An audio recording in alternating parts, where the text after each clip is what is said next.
봉독하도록 하겠습니다. 창세기 12장 1절에서 5절 말씀입니다.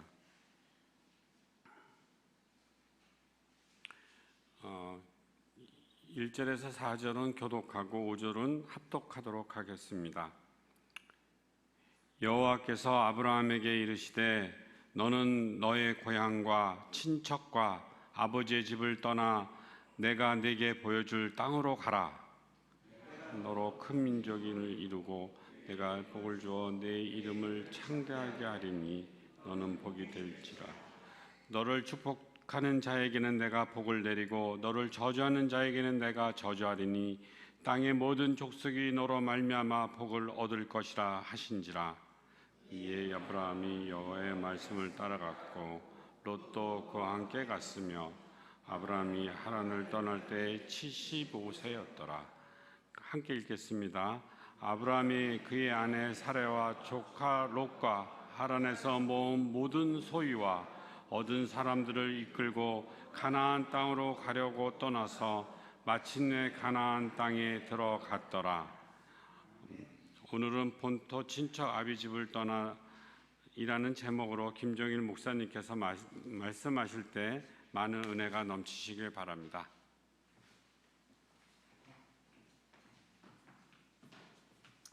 할렐루야. 반갑습니다. 한상열 장로님을 제가 2월에 베트남에서 만났습니다. 베트남에 오랜만에 만나서 저는 강사로 가서 오랜만에 교제하면서 교회 소식을 좀 듣게 됐었습니다.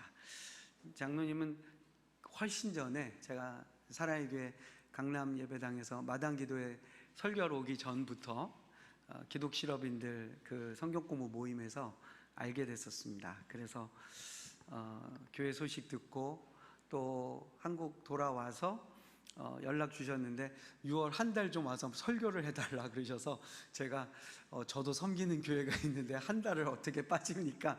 이런 말씀을 드리면서 속으로 무슨 마음이 들었냐면 얼마나 급하시면 한 달을 와서 설교해달라고 그럴까 이런 마음도 좀 들었었습니다. 여러분, 우리가 교회를 섬기고 또 교회를 세워나갈 때 우리가 생각하지 못했던 또 기대하지 않았던 일들이 우리 안에 종종 일어나죠.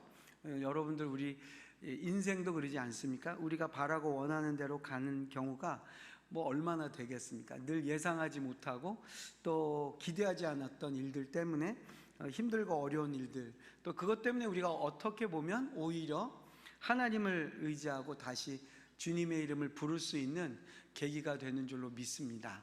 모쪼록 우리 한빛교회가 이 과정 속에서 하나님을 오히려 경험하시고 예수님의 사랑을 체험하시고 성령께서 인도하심을 경험하시는 삼위 하나님의 인도하심이 넘치기를 축복드립니다. 아멘. 오늘 너무나 잘 아는 아브라함에 대한 말씀입니다. 아브라함은 믿음의 조상이라고 우리가 말하고 아브라함의 믿음을 우리가 상상하기 어렵다라고 할 정도로 대단한 신앙의 소유자였습니다. 그렇기 때문에 창세기는 1장에서 11장까지는 온 인류를 구원하시는 하나님의 구원을 말씀하시지만 12장부터 50장까지는 다시 말하면 창세기 50장 전체에서 5분의 4가 바로 아브라함의 가문을 다루시는 하나님을 보여주고 있습니다. 그래서 5분의 1인 1장에서 11장까지는 온 인류를 향한 하나님의 구원이라면 그 온 인류를 구원하시는 하나님의 그 구원을 하나님께서는 무려 창세기의 5분의 4를 들여서 아브라함, 이삭, 야곱, 요셉이라는 한 가문의 4대에 걸친 인생 여정, 신앙의 여정으로 하나님의 구원을 우리에게 보여주고 계십니다.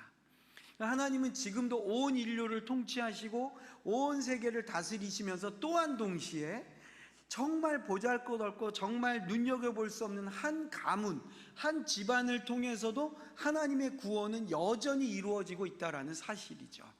그런 면에서 보면 아브라함은 하나님이 선택하신 한 사람인데 하나님이 그를 왜 선택하셨느냐? 그리고 하나님이 그의 가문을 통해서 무엇을 기대하시고 무엇을 원하시는가는 오늘 이 시대를 사는 우리들에게도, 우리 가정에도, 우리 교회에도 하나님이 주시는 뜻이 있는 줄로 믿습니다. 하나님은 온 인류를, 또 전 세계의 각 국가와 나라와 권력들을 움직이시지만 그 하나님이 바로 본토 친척 아비의 집을 떠나서 살아가는 아브라함 같은 인생을 사는 저와 여러분에게도 하나님이 되시고 우리의 인생에도 개입하시는 하나님이신 줄로 믿습니다. 그래서 그 하나님의 인도하심과 하나님의 돌보심이 우리의 인생 속에, 우리가 섬기는 교회 속에서도 경험되는 놀라운 은혜가 넘치기를 축복을 드립니다. 12장의 이 말씀은 여호와께서 아브라함에게 이르시되 너는 너의 고향과 친척과 아버지의 집을 떠나 내가 내게 보여줄 땅으로 가라 하는 말씀으로 시작됩니다. 다시 말하면 하나님께서 아브라함을 부르시는데, 하나님이 아브라함을 부르시는 첫 번째 명령은 무엇이냐? 떠나라 하는 것입니다. 떠나라. 왜 떠나야 되느냐? 아브라함의 고향이 있죠. 아브라함이 평생을 살던, 어떻게 보면 나중에 보니까 그 부름을 받고 떠날 때에 아브라함의 나이가 75세였습니다. 그 말은 뭐겠습니까? 아브라함이 사실은 자기 인생의 최적의 상황을 다 구축해 놓은 곳이 바로 자신의 고향 친척 아버지의 집이죠. 그 고향과 친척과 아버지의 집이라는 의미가 뭐겠습니까? 그가 평생 살았던 곳, 다시 말하면 안전하고, 그리고 익숙하고 편안하고, 그리고 자기가 앞으로 살아갈 모든 것을 다 구비해 놓은 곳이 바로 자기의 고향과 친척과 아버지의 집 아닙니까? 그런데 하나님께서 뭐라고 그러시냐? 그곳으로부터 나오라고 그러시는 거예요. 그리고 뭐라고 말씀하시냐면 내가 너에게 보여줄 땅으로 가라 그럽니다. 그러니까 믿음이라는 게 뭘까? 믿음은 이 말씀을 근거해서 본다면 편안하고 안전하고 보장된 모든 조건을 거부하고 하나님의 음성을 듣고 떠나는 게 믿음이라는 거죠. 이게 보통 어려운 일이 아니라는 걸 우리가 살면서 늘 경험하게 됩니다. 그런데 하나님께서 왜 아브라함에게 이러한 명령을 하셨을까 하는 것이죠. 그 고향에서 하나님이 쓰실 수도 있잖아요. 그렇죠? 이미 잘 구비되어 있고 모든 것이 잘 준비되어 있는, 그리고 아브라함이 하나님의 일을 하기에 아주 익숙한 현장에서 하나님이 그를 쓰실 수도 있지 않겠습니까? 그런데 굳이 하나님이 아브라함을 왜 거기서부터 나오라고 하실까 하는 겁니다. 여러분, 우리가 내가 익숙하고 편안하고 내가 늘 있던 곳, 그곳이 어떻게 보면 나에게는 나의 능력을 최대치로 발휘할 수 있는 곳이라고 생각이 돼요. 그런데 하나님께서 우리를 부르실 때는 우리가 할 수 있는 최대치가 아니라 하나님이 하실 수 있는 최적의 장소로 우리를 부르시는 거죠. 그러니까 우리한테는 그게 불편하고 우리한테는 그게 힘들고 나에게는 그것이 익숙하지 않지만 그 속에서 우리가 무엇을 기대하느냐? 하나님의 최고의 은혜가 우리에게 임한다면 그곳이 우리가 부름받은 장소라는 그러한 믿음이 우리 안에 있기를 바랍니다.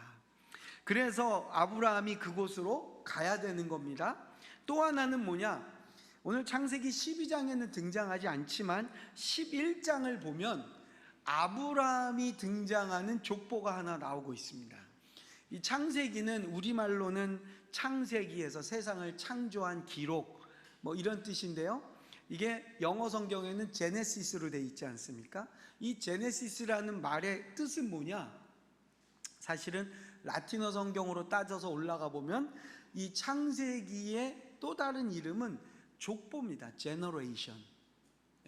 이 제네시스라는 말 속엔 뭐가 있느냐? 지인이라는 유전자, 그 위로 올라가면 제너레이션. 다른 말로 말하면 뭐냐 하면 창세기는 족보가 많이 등장하고 있어요. 그래서 여러분 누가 누굴 낳고 누가 누굴 낳고 나오지 않습니까? 창세기 11장에도 족보가 하나 나옵니다. 그 족보는 누구의 족보냐면 노아의 세 아들들 중에 셈의 족보예요. 근데 셈의 족보가 왜 나오느냐? 셈의 족보가 쭉 나오다가 11장 마지막에 보시면 누구를 언급하고 끝나느냐? 바로 거기서 아브라함을 등장하며 이 족보가 끝납니다. 그러면 이 족보가 주는 의미가 있지 않겠습니까? 그냥 뭐 지면을 채우기 위해서 족보를 썼을 리는 없고, 창세기가 족보의 이야기다 할 때는 그 족보가 주는 무언가 영적인 의미, 우리에게 교훈이 있으니까 창세기를 족보 이야기라고 했겠죠. 그러면 아브라함이 등장하는 이 족보를 잘 살펴보면 굉장히 의아한 점이 하나 등장하고 있습니다. 창세기 11장을 여러분이 다 읽으실 필요는 없고요. 바벨탑 사건 이후에 온 민족이 흩어지는데 그 중에서 셈의 족보를 보여주는데, 셈의 족보를 쭉 보다 보니까 이 후손들이 가지고 있는 하나의 공통점이 있습니다. 그 공통점은 뭐냐? 정상적인 출산이 이루어졌다는 사실입니다. 뭐 당연한 것 같지만 사실은 당연하지 않은 게, 왜냐하면 셈의 족보는요, 자녀를 낳을 때에 아르박삿은 35세, 셀라는 30세, 에벨은 34세, 벨렉은 30세, 루후는 32세, 스룩은 30세, 쭉 족보가 나가요. 그러다가 데라가 나옵니다. 데라가 누구냐면 아브라함의 아버지. 데라가 70세가 돼서 아브라함을 낳습니다. 갑자기 노년의 아들을 낳은 한 사람이 등장합니다. 그게 누구냐면 하필 아브라함의 아버지. 그리고 이 데라가 70세의 아브라함 그리고 나홀 하란을 낳았다. 그러면서 셈의 족보가 끝나고 이후에 한 6구절에 걸쳐서 이 데라의 인생을 소개하는데, 세 아들 데라가 낳은 아브라함, 나홀, 하란 중에 하란이 또 일찍 죽습니다. 족보는 낳고 출산하고 후손을 얻은 것을 기록하는 족보인데, 데라의 가문은 어떠냐? 아들이 먼저 생을 마감하는 사건이 나옵니다. 그래서 이 막내 아들, 데라의 막내 아들 하란이 두 자녀를 낳고 죽었어요. 그게 바로 아들이 바로 큰아버지 아브라함과 함께 가나안으로 가는 롯, 그리고 딸 하나가 있는데, 이렇게 나가고 그 다음에 데라가 75세에 낳은 아들, 장남이 누구냐? 아브라함인데, 아브라함이 어떠냐? 75세가 되어서도 또 자녀가 없는 거예요. 그러니까 셈의 가문 중에 다 정상적인 출산과 가정을 이루는 후손들이 쭉 번져 나가는데, 데라의 집안이 70세가 돼서야 자녀를 낳았고, 70세에 낳은 아브라함이 또 75세가 되어서도 여전히 자녀가 없다는 거예요. 그러면 하나님이 아브라함을 부르실 때 아브라함의 간절한 소망이나 아브라함의 인생의 문제는 뭐겠어요? 우리 집안에 갑자기 손이 귀해져 버린 거예요. 내가 지금 우리 아버지가 70에 나를 낳았는데 내 동생은 또 일찍 죽고, 나는 내 동생이 낳은 조카 하나를 지금 데리고 있는데 나도 75세가 되어서도 여전히 자녀가 없어요. 여러분, 오늘 자녀가 없는 것보다 수십 배의 위험과 어떻게 보면 곤란함을 느끼는 게 이 시대 아닙니까? 자녀를 얻는다는 건 단순히 후손을 유지한다는 차원이 아니고 그 집안의 경제와 그 집안의 모든 미래를 자녀한테 다 쏟아붓고 있는 거거든요. 근데 아버지도 나를 늦게 낳았는데 나는 지금 자녀를 또 못 낳고 있어요. 그 상황에 하나님께서 아브라함에 나타나신 겁니다. 그리고 아브라함한테 요구하시는 거예요. 너 이렇게 인생을 너의 고향에서 살 것이냐? 내 말을 듣고 나와 함께 내가 지시할 땅으로 갈 것이냐? 이 질문을 하나님께서 아브라함에게 지금 던지시는 겁니다. 신앙은 뭐겠습니까? 믿음이라는 것이 뭐겠습니까? 내가 할 수 없고 내가 지금 불가능한 이 현실 앞에서 하나님의 음성에 내가 순종하고 결단할 것이냐 말 것이냐의 문제 앞에 서는 게 저는 믿음이라고 생각돼요. 여러분이 지금까지 신앙생활 할 때에 하나님이 주시는 은혜도 있고 하나님이 주시는 축복도 있었습니다. 그러나 인생을 돌아보면 어떻습니까? 안 되고 힘들고 불가능한 상황에서 하나님께서 우리를 부르시는 겁니다. 그리고 그 부르심에 순종하고 나아가는 것이 바로 믿음의 출발이라는 사실이죠. 제가 어디 갈 때마다 저희 교회를 이렇게 또 저를 소개하는 프로필을 올려주시는데, 오늘도 이렇게 올려주시는 거를 제가 제 사진을 이렇게 보면서, 제가 동네 작은 교회 담임 아닙니까? 제가 15년 저희 교회를 섬겼습니다. 2007년 12월 30일이 저희 교회 설립일인데요. 제가 교회를 나면서부터 교회를 다닌 모태신앙, 저희 아버님도 목회를 하셨고 저희 할아버지도 목사님이셨어요. 근데 저희 할아버지가 목회를 하신 걸 저는 볼 수가 없었죠. 왜냐하면 저희 할아버지는 평양에서 나고 자라셔서 거기서 예수님을 만나고 그리고 목사가 되기로 결심하셔서 신학교를 가셨대요. 저희 할아버지는 우리나라 최초의 신학교인 평양신학교를 나오셨어요. 그리고 하나님께서, 저희 할아버지는 독자셨대요. 근데 하나님께서 야곱의 축복을 주셨는지 자녀를 12를 얻으셨답니다. 대단하죠? 12 중에 3분이 6.25 전쟁 때 피난 내려오셨어요. 저희 할아버지는 6.25 전쟁 때 공산당한 테 총살당하셔서 죽으셨대요. 순교당하신 거죠. 삼형제가 내려오셔서 삼형제가 다 목사가 되셨어요. 삼형제 중에 저희 아버님이 막내신데, 그리고 제가 3대째 목사가 된 겁니다.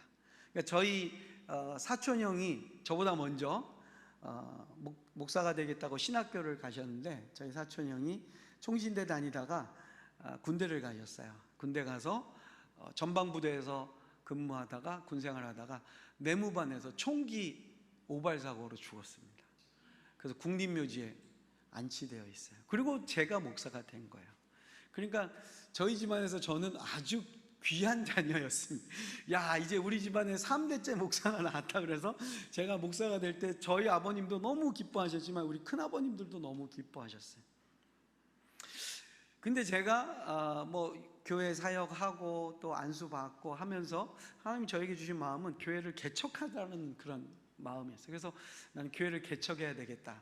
그리고 제가 교회를 개척하겠다고 할 때 우리 집안의 모든 분들이 반대하셨어요. 그 제가 어떨 때는 그런 마음이 들었어요. 야, 내 친구가 반대하는 것도 아니고 예수 안 믿는 주변 사람들이 나보고 교회 개척하지 말라고 그런 게 아니라 예수 열심히 믿는 우리 가족들이 저보고 개척하지 말래요. 그래서 왜 하지 말라고 그러냐? 이유가 단 한 가지입니다. 개척하면 힘드니까, 어려우니까. 여러분, 이 교회를 새롭게 시작한다는 건 쉬운 일이 아니잖아요. 어려운 일이에요. 저한테 그때 제 마음에 든 마음이 뭐냐면 바로 이거예요. 본토 친척 아비의 집을 떠나는 거. 그냥 저에게 주신 그 가정에, 우리 가정에 저에게 주신 좋은 점, 안락한 거, 편안한 거, 그것을 그냥 누리면 그 속에서 우리가 얻을 수 있겠죠. 근데 우리에게는 하나님이 주시는 미션이라는 게 있는 거예요. 내가 너에게 지시할 땅으로 가라는 게 있는 거예요. 그게 뭐겠어요? 하나님이 나에게, 내가 고민하고 내가 꿈꾸고 하나님이 나를 통해서 이루실 그 비전을 발견한다면 우리는 우리의 안락함을 떠나야 된다는 거예요. 이게 굉장히 어렵고 힘든데 아브라함에게 하나님이 요구하신 건 뭐냐? 그거예요. 왜 그래야 되느냐? 내가 이곳에서, 이 자리에서 할 수 없고 이 자리는 불가능한 게 있어요. 이 자리는 나의 믿음을 결코 세워나갈 수 없는 것들이 있어요. 그럴 때 어떻게 해야 됩니까? 믿음의 사람은 그 자리를 박차고 일어나는 거예요. 그래서 떠나는 거예요. 떠나는데, 떠날 때 하나님이 우리에게 어떠한 약속을 주시냐? 오늘 본문 2절에 이런 말씀이 있어요. 내가 너로 큰 민족을 이루고 내게 복을 주어 내 이름을 창대하게 하리라. 그럽니다. 여러분, 우리 그리스도인들은 무엇으로 사느냐? 우리는 내가 구축해 놓은 곳으로 사는 사람들이 아니에요. 그리스도인은 무엇으로 사느냐? 우리 부모님이 나에게 준 물질을 갖고 사는 게 아니에요. 우리는 하나님이 주신 이 명령, 하나님이 주신 그 부르심을 따라 사는 백성인 줄로 믿습니다. 여러분이 여기까지 왜 오셨습니까? 여러분 이 청계산 이 자락까지 왜 오셨습니까? 저는 여러분들에게 주신 하나님의 부르심이 있는 줄로 믿습니다. 여러분 교회 이름이 한빛교회인데요, 여러분이 이 교회의 이름을 가지고 여기 모이신 이유가 뭘까? 하나님은 여러분들을 통해서 큰 민족을 이루고 여러분들을 통해서 복을 주고 여러분의 이름을 창대케 하시기 위해서 여러분을 부르신 줄로 믿습니다. 여러분, 아브라함이 이 말씀을 듣고 여기 부름받을 때 75세인데 아브라함이 아들 하나를 딱 얻을 때가 언제냐? 100세였어요. 그러니까 몇 년이 걸립니까? 부름받고 아들을 얻을 때까지가 25년이 걸렸어요. 그 25년 동안 아브라함이 신앙의 부침이 있죠. 오르락 내리락 하죠. 정말 고민의 그 끝자락까지 갈 때가 있다가 하나님이 그의 인생을 하늘로 비상시켜 주실 때가 있죠. 들어가자마자, 이 부르심을 받고 들어가자마자 아브라함이 경험한 건 뭐예요? 극심한 기근을 만나게 됩니다. 기근을 만나서 애굽에 갔다가 아내를 뺏길 뻔하고, 그러다가 돌아와서 이제 좀 살만하고 부유해지나 보다 했더니 무슨 일이 벌어져요? 자기와 함께 온 피부치 같은 조카 롯이 삼촌의 품을 떠나는 일이 발생합니다. 네. 이런 부침을 다 겪으면서 아브라함이 몇 년을 신앙의 훈련을 하느냐? 25년을 한다는 거예요. 여러분, 우리 한빛교회는 몇 년 되셨습니까? 설립하신 지? 6년, 아직 한 20년 더 남으셨네. 아직 한 20년은 더 하셔도 될 것 같아요. 20년은 더 하셔야 됩니다. 앞으로 한 20년은 더 하셔야 돼요. 네. 제가 저희 교회 개척할 때 우리 주변에서도 반대했는데 그 당시 제가 저희 교단 본부에서 근무했던 적이 있어요. 근데 그때 저희 교단 본부에 예장 합동 교단 본부에 제가 국내 전도국에 있었거든요. 근데 그때 97년 8년도가 한국 교회가 개척을 하면 몇 개가 살아남느냐는 게 통계처럼 나온 게 있었습니다. 그게 100개의 교회가 시작을 하면 3년이 지나고 나면 2개가 남아요. 그러니까 여러분은 2% 안에 지금 들으신 거예요. 6년 차인데 아직 살아남아 계신 거 보면 98개가 다 문을 닫아요. 지금도 그 퍼센티지가 그렇게 많이 늘어나진 않았어요. 성공률이. 그래서 주변에서 교회 개척하면 안 된다고, 하지 말라고 그렇게 말을 하는 거예요. 왜? 100개 중에 98개가 문을 닫아요. 2개 살아남는 거예요. 그리고 제가 그 통계를 보면서 그때 그 마음이 들었어요. 아, 하나님이 나에게 주시는 사인이다. 개척은 하면 안 되는 거다. 절대 하면 안 된다. 왜? 제가 제 인생을 돌아봐도 상위 2% 안에 들은 게 별로 없더라고요. 공부를 2% 안에 들어본 적도 없고, 생각해보니까 저는 운전면허도 한 몇 번 떨어졌어요. 그러니까 사람이 왜 과거에 뭐가 해본 게 있어야 그래도 미래를 내다보는데 상위 2% 안에 들은 게 하나도 없더라고요. 그래서 이거 안 되나 보다 했는데, 제가 그 교회 개척을 놓고 기도하다가 하나님 저한테 주신 마음이 뭐냐면 아주 단순한 마음이었어요. 그래도 2개는 된다. 그래도 2개는 된다. 아예 안 되는 건 아니에요. 2개는 돼. 2개는 돼. 그래서 그때부터 제가 영국에 유학 가서도 그 기도를 했어요. 하나님, 2개 중에 하나는 제 거가 되게 해주세요. 2개는 되니까. 우리는 보통 안 되는 98%가 훨씬 크게 보이잖아요. 믿음은 안 되는 98%보다 되는 2%가 훨씬 크게 보이는 거예요. 여러분, 우리가 이 확률과 경험과 이 퍼센테이지가 우리를 늘 힘들게 하고 좌절하게 하지만, 믿음은 뭐냐면 그 2개가 된다는 것을 보는 거예요. 제가 그걸 갖고 기도를 정말 열심히 했어요. 하나님, 한국 돌아가면 제가 개척할 건데 2개 중에 하나는 제 교회 되게 해주세요. 그런데 그때 제 마음에 하나님이 새로운 마음을 주셨어요. 그게 뭐냐면 2개 중에 하나가 네 교회가 아니라 내가 너 때문에 3개 되게 해줄게 그러시더라고요. 저는 그 되는 거 2개 중에 하나가 내 교회라고 생각하는데, 하나님의 마음은 뭐냐면 너 때문에 한국교회 개척교회 성공률 3개 해줄게, 3% 되게 해줄게. 뭐예요? 하나님의 마음과 하나님의 계획은 우리보다 훨씬 크거든요.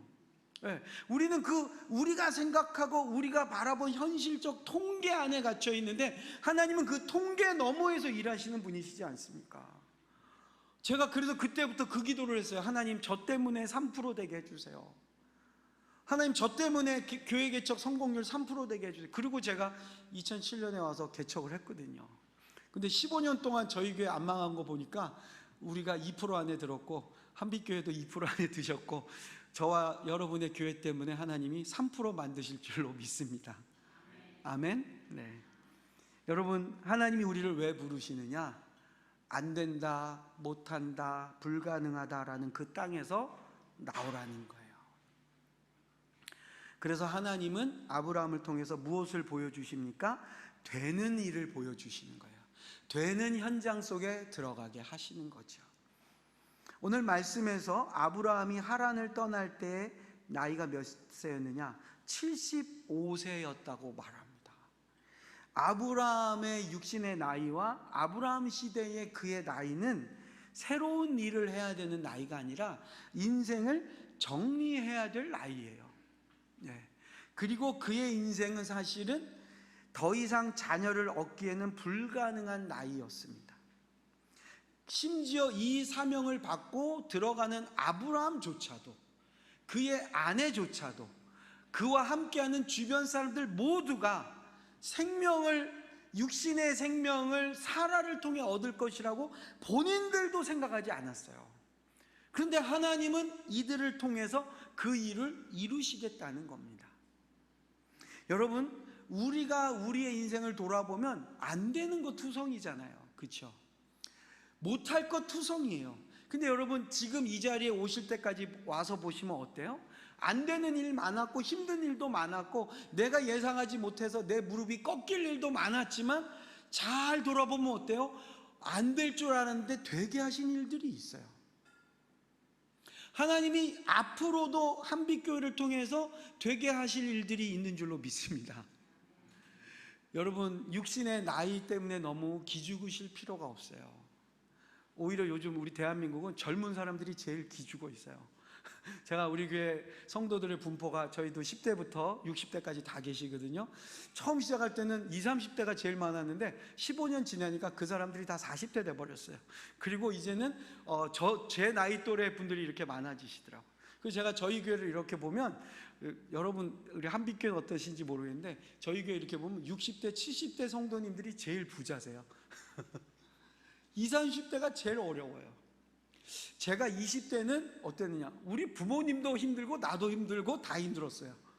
그런데 한 20, 30년 지나고 나니까 한국 경제와 한국의 물질의 풍요로움을 하나님이 주셨는데 제가 보니까 우리 연세 있으신 분들이 재정적으로 하나님이 복을 주신 거예요. 지금도 사업하고 계시고 지금도 청년처럼 뛰어다니세요. 오히려 젊은 세대들은 부모님처럼 못 될 것 같아가지고 힘들어하고 좌절하고 그렇고 있습니다. 육신의 나이와 생물학적 나이는 하나님 앞에서 그렇게 중요한 게 아니에요. 부르심이 있는가가 중요합니다. 부르심이 있으면 그 부르심에 걸맞게 움직일 수 있습니다. 75세의 아브라함도 자기가 누리고 편안하고 노년을 행복하게 보낼 땅에서 나와서 가나안으로 들어갑니다. 그런데 가나안에 들어갈 때 아브라함에게 무엇이 기다리고 있었느냐? 기근이 기다리고 있었어요. 그래서 성경에 보면 하나님께서 하나님의 백성들을 다시 깨우치고 일으키실 때 항상 하나님이 던지시는 하나님의 테스트 카드가 세 종류가 있습니다. 여러분 이거 기억하십시오. 구약에 보면 하나님이 던지시는 세 가지의 테스트 카드. 첫 번째가 뭐냐? 기근이에요. 기근. 이 기근은 뭐예요? 먹고 사는 문제가 완전히 힘들어지는 거죠. 곡식이 거두어지지 않고 경제가 무너지는 거죠. 이 기근. 두 번째가 뭐냐? 전쟁입니다. 전쟁이 일어나면 이게 땅이 초토화가 되는 거예요. 그래서 아브라함은 들어가자마자 기근을 만나고 전쟁을 또 겪죠. 어떤 전쟁? 조카 롯이 소돔성에 갔다가 포로로 붙잡혀 가잖아요. 그래서 아브라함이 어떻게 해요? 318명을 데리고 가서 전쟁을 치릅니다. 그러니까 아브라함은 부름받고 와가지고 고생을 하는 거예요. 기근을 만나고 아내를 빼앗길 뻔하고 좀 살만했는데 조카 롯이 포로로 잡혀갔다 그래서 또 전쟁을 치르고, 그래서 전쟁과 기근이 있고 세 번째 카드가 뭐냐? 바로 전염병이에요. 역병이라고 그러죠. 그래서 전쟁과 기근과 역병이 닥치면 하나님의 사람이라고 말하던 사람들이 우수수 나가 떨어집니다. 전쟁 속에서 살 길을 찾으면서 하나님을 버리고 야훼의 신앙을 잃어버리고 그런 사람들이 막 속출해요. 놀라운 건 뭐냐? 전혀 그렇게 안 보이고 정말 부족하고 연약해 보이는데 기근 속에서 하나님을 다시 발견하는 사람들이 나오는 거예요. 전쟁 속에서 하나님의 이름으로 승리하는 자들이 나오는 거예요. 전염병 속에서 구원받는 자들이 나오는 거예요. 그래서 전쟁과 기근과 역병이 가나안 땅을 몰아닥쳐도 그 속에서 하나님의 사람들은 하나님이 주시는 힘으로 다시 일어나는 역사를 보여주고 계시다는 거예요. 여러분, 아브라함 때 기근이 왔는데 이삭 때 어떻게 됐어요? 이삭 때도 기근이 왔어요. 야곱 때 어떻게 됐어요? 야곱 때도 기근이 왔어요. 야곱 때의 기근은 가나안의 기근만이 아니라 애굽까지 불어닥친 기근이었어요. 하나님이 아브라함 때, 이삭 때, 야곱 때, 그게 요셉 때 일어난 기근 아닙니까? 뭐냐? 4대에 걸쳐서 기근이라는 대재앙이 닥쳤는데 오히려 이 집안은 어떻게 됩니까? 기근을 지나면 지날수록 하나님께서 더욱더 풍성하게 하시고 그 가문을 통해서 기근을 구원하는 역사를 베푸셨다는 사실이죠. 여러분, 우리 인생, 우리의 짧은 한국의 역사를 돌아보십시오. 기근이 얼마나 많았습니까? 우리도 전쟁을 겪은 세대분들이 아직도 살아계시죠? 우리가 불과 2, 3년 전에 전 세계가 상상도 못할 전염병을 겪었어요. 그 속에서 하나님이 우리를 살려주신 겁니다. 그 속에서 우리가 아직도 교회로 서 있는 겁니다. 왜요? 우리가 이 가나안에서 이루어야 될 사명이 있기 때문입니다. 우리 사랑하는 한빛교회 성도 여러분, 지금 우리가 기근 속에 있습니까? 우리가 지금 전쟁 같은 소용돌이 속을 지나고 있습니까? 우리가 전염병을 맞아서 신음을 하며 앓고 있습니까?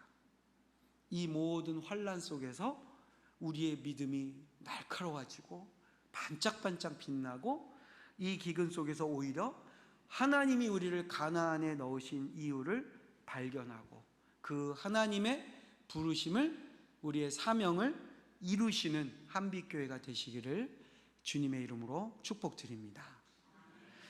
마지막으로 제가 한빛교회 오면서 오늘 저희 교회도 예배가 있잖아요. 저희는 작은 공동체로 모여서 동네 작은 교회라서, 동네 작은 교회라고 하니까 어떤 분이 너네는 계속 작냐 그래서 우리는 작지만 많습니다. 이게 저희 교회의 비전이거든요. 그래서 저희는 한 20, 30명씩 모여서 계속 분립을 했어요. 그래서 지금 저희가 5군데에서 예배가 드립니다. 서울의 양재, 그 다음에 저 가양동에 하나 있고요. 성남에 2개가 있어요. 그리고 하나는 경기도 광주에 있습니다. 그래서 주일날 각각의 공동체에서 예배를 드리고 1년에 한 6번 저희가 다 같이 모여요.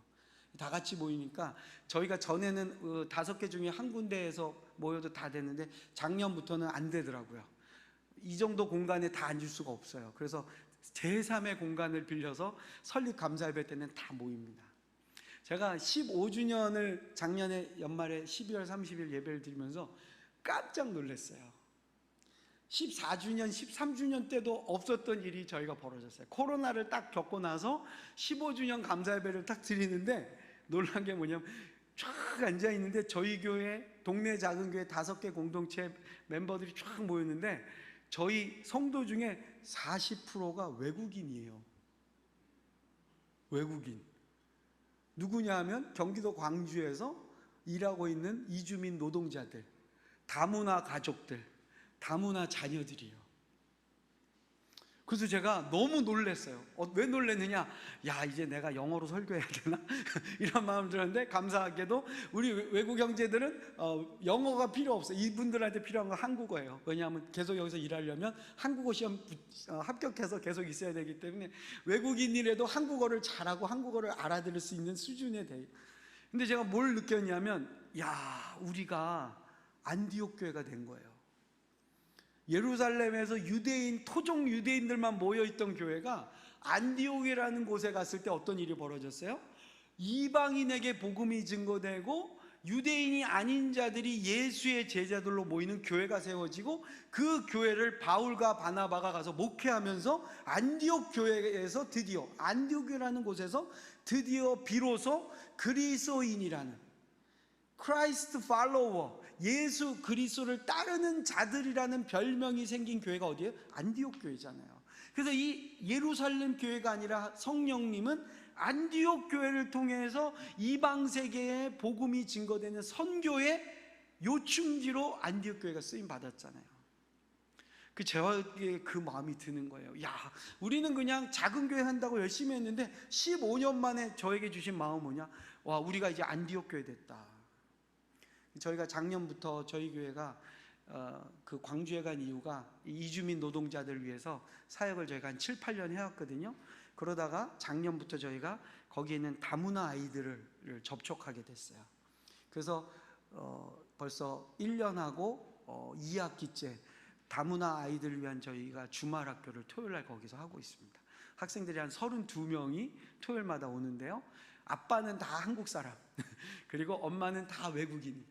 제일 많은 게 베트남, 캄보디아, 네팔, 그리고 우즈베키스탄, 이런 엄마들의 자녀들이 저희 학교에 옵니다. 거기서 국어 가르치고 수학 가르치고 성경 가르치고 영어 가르치는 선생님들, 저희 교회 성도들, 또 우리와 함께 일하는 우리 다른 교회 성도님들이 합쳐서 왔어요. 근데 우리 선생님들이 거의가 다 50대 이상 되신 선생님들이십니다. 전직 교사였다가 은퇴하신 분들, 그리고 자녀들 다 키우고 이제 어린애 아이들 가르칠 수 있는 분들. 그래서 권사님들이 오셔서 수학 가르쳐 주시고 영어 가르쳐 주시는데 너무 잘 가르쳐 주세요. 그래서 저희가 다문화 아이들 이렇게 보면서 TV에서 보던 거, 우리가 피상적으로 알고 있는 거하고 모르는 것들을 좀 봤어요. 한국 아빠들하고 외국 엄마들 사이에서 태어난 아이들인데 저희가 깜짝 놀란 게 이 아이들 아빠와 엄마 나이 차이가 평균 25살입니다. 그래서 우리 아이들은 초등학생인데 아빠는 60이 넘은 분들이 많으세요. 그래서 아빠들이 학교를 잘 안 가요. 부모님 오라고 그럴 때 엄마들만 가요. 엄마들은 한국말이 잘 안 돼요. 그래서 학교에서 이야기하는 걸 무슨 말인지 잘 못 알아들어요. 어떨 때는 그래서 부모님한테 준 학교 서류를 가지고 저희 학교에 옵니다. 이게 무슨 말이에요? 좀 해석해 주세요. 그러고 와요. 그래서 아이들이 아빠와의 관계나 아빠의 사랑에 서툴러요. 어찌 보면 한국 아빠가 서툰 거죠. 그래서 우리 이 다문화 아이들은요, 저희 학교에 오면 남자 선생님들을 그렇게 좋아해요. 특히 젊은 남자 선생님들을 너무 좋아해요. 자기 형 같고 자기하고 이야기를 해주는 남자 선생님을 너무 좋아해요. 저희가 그래서 1년 넘게 가르치다가 요번에 사고를 쳤어요. 제가 교장으로 있거든요, 그 학교에. 그래서 우리 아이들하고 엄마들 면담을 해보니까 우리 학교 학생들 전원, 그 아이들의 엄마들 전원이 제주도를 한 번도 못 갔다 왔대요. 그래서 제가 수학여행으로 제주도 가자 그랬어요. 그래서 제가 사고 쳤습니다. 그래서 우리가 6월 29일 날부터 30일, 7월 2박 3일 목금토로 아이들과, 우리 타이틀이 뭐냐면 엄마와 함께하는 제주도 수학여행. 그래서 아이들만 안 데려고 엄마까지 같이 데려가기로 해서 42명을 저희가 받아서 제주도를 갑니다. 막 엄마들이 난리가 났어요 지금. 아이들보다 엄마들이 더 신나가지고 뭐 옷을 뭘 입고 가야 되냐, 수영복 갈, 아이들은 가만히 있는데 엄마들이 매일 카톡방으로 물어봐요. 뭐 비행기 못 타고 가냐 그러고, 야, 이 외국 엄마들이라서요, 이 비행기 끊는 것도 쉬운 게 아니에요. 우리처럼 뭐 신분증 가져가면 되는 게 아니에요. 가족관계 증명서, 뭐 어떤 사람은 여권, 뭐 행정적으로 엄청나게 일이 많아졌어요. 그래도 저희가 너무 기쁘고 감사해요. 왜? 야, 이 가나안 땅 같은 광주 땅에 하나님이 하시는 걸 우리가 본 거예요. 아, 이 어머니들이, 이 아이들이 우리가 하는 그 작은 학교를 통해서 예수님 만나고 하나님 만나는 게 우리를 여기에 보내신 이유 아니겠어요? 그래서 저희가 2박 3일 프로그램 짜면서 첫날 저녁에 뭘 했느냐, 그 호텔을 빌렸거든요. 작은 호텔을. 우리 또 그리스도인인 우리 형제가 그 호텔에 우리의 마음을 헤아려 주셔서 통으로 다 그냥 빼놓으셨어요. 우리가 다 쓸 수 있게. 그래서 첫날 옥상에서 저희가 옥상 콘서트 루프탑 콘서트 해가지고 우리 찬양사역자 강명식 형제 오라고 그랬어요. 와서 우리 첫날 저녁은 찬양 콘서트인데 엄마들한테는 옥상 콘서트라고 얘기했어요. 그래서 아이들 노래도 부르고 뭐 건전가요도 부르다가 마지막엔 제가 찬양하고 예수님 전하려고 준비를 단단히 하고 있습니다. 여러분, 우리가 가나안에 온 이유가 뭐겠어요? 이 척박하고 기근이 있고 두렵고, 아까 여러분 이산지를 내게 주소서, 여호수아와 갈렙이 노년에 이 말을 여호수아에게 했잖아요. 헤브론 땅이 아무도 점령하지 못하고 있을 때 갈렙이 뭐라고 여호수아한테 그럽니까? 내 나이가 85세로 돼 이 일을 넉넉히 감당할 수 있사오니 이 산지를 내게 주소서. 여러분, 하나님의 마음을 품은 자들은 고향 아버지의 집을 떠나는 겁니다. 하나님의 사명을 받은 자들은 아무도 하려고 하지 않는 산지를 취하는 일을 감당하는 자들입니다. 그들의 육신의 나이는 75세고 85세지만 하나님이 그 사명을 주신 그 사명을 붙들고 있다면 넉넉히 감당할 수 있습니다. 우리 한빛교회 성도 여러분, 여러분의 생물학적 나이와 여러분이 세상에서 바라보는 관점으로 보지 마시고 하나님이 여러분을 부르신 그 부르심에 충성하시기를 축복드립니다. 그리고 이 가나안 땅 같은 척박한 이곳에서 하나님이 주시는 이삭을 품에 안으시는 놀라운 은혜가 함께 하시기를 간절히 축복드립니다. 기도하겠습니다. 하나님, 감사합니다. 우리 한빛교회를 사랑하셔서 6년여 전에 이곳에서 주님의 이름으로 새로운 교회를 시작하게 하심이 감사드립니다. 주님, 어렵고 힘든 일도 있습니다. 우리가 예상하지 못했던 난관에 부딪힐 때도 있습니다. 그러나 그것은 나에게만, 우리에게만 있는 고통과 고난이 아니라 먼저 신앙의 길을 걸어간 아브라함, 이삭, 야곱, 요셉이 걸어간 그 길인 줄로 믿습니다. 하나님, 주님이 또한 걸어가신 그 길인 줄로 믿습니다. 우리에게 지어진 이 십자가를 지고 갈 때에 주님, 우리도 주님과 같이 부활을 경험하게 하시고 우리를 다시 한번 성령으로 충만하게 하시어서 생물학적 나이와 세상의 관점이 아니라 하나님의 부르심에 순종하고 나아가 약속을 이루어내는 믿음의 가문, 믿음의 교회를 세우게 하옵소서. 감사드리며 예수님의 이름으로 기도드립니다. 아멘.